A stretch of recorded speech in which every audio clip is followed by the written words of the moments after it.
Good morning. My name is Matt Wolf. I'm a ER doc. Was a former medical director at the PJ Schoolhouse, and Jerome asked me to give you a little talk on my thoughts on pneumothorax. And so here goes. Basically, specifically when we're talking about pneumothorax and the idea of a tension pneumothorax, I really like to think of it as a compartment syndrome of the chest. So we understand that compartment syndrome is basically this increasing pressure will cause a basically steady decline in function. What's kind of important to think about when we're talking about tension pneumothorax is it actually is divided into kind of two distinct groups. A tension pneumothorax that's developing under normal inspiration. When we inspire with negative pressure, and those negative pressures only create so strong of a pressure gradient, and a tension pneumothorax will usually build up actually fairly slow. That one-way valve that is persistent and causes that increasing pressure over time gets worse with every breath, but it's fairly slow.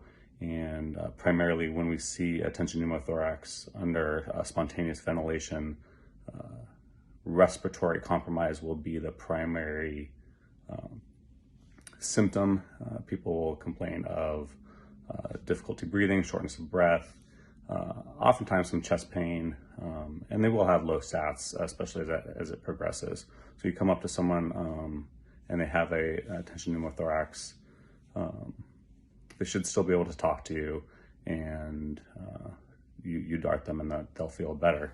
What's really important to understand, especially when we intervene, is that tension pneumothorax under positive pressure, which is an intervention that we actually do fairly often, can get bad quick, right? So when we are bagging someone or intubate someone, if there is a one-way valve that was kind of slowly building a tension, when we bag them, that one-way valve and the pressure that develops, it can develop extremely quickly, and patients will deteriorate quite fast. And again, this is where it really comes down to a compartment syndrome of the chest, where that pressure increases so quick that you actually end up with, rather than a respiratory compromise, you end up with more a cardiovascular compromise, where you will see diminishing blood flow to the heart, decreased contractility of the heart actually in its function, and cardiovascular collapse and decreased blood pressure is actually probably one of the primary things that you're going to see. And this is one where if you don't dart someone quickly or do a finger thoracostomy quickly, they'll actually die on you, kind of right in front of you. So, obviously when you're going to consider darting someone who's under spontaneous ventilation, generally you have some time. It's not one of those things that's going to happen where they're going to crash, in the next 30 seconds. But because often we want to give respiratory support, when we do that, then they decline in front of you when you're doing positive pressure ventilation.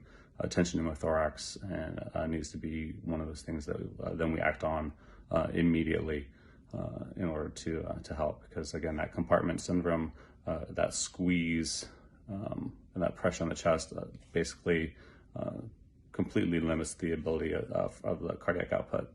Hope this helps. Thanks.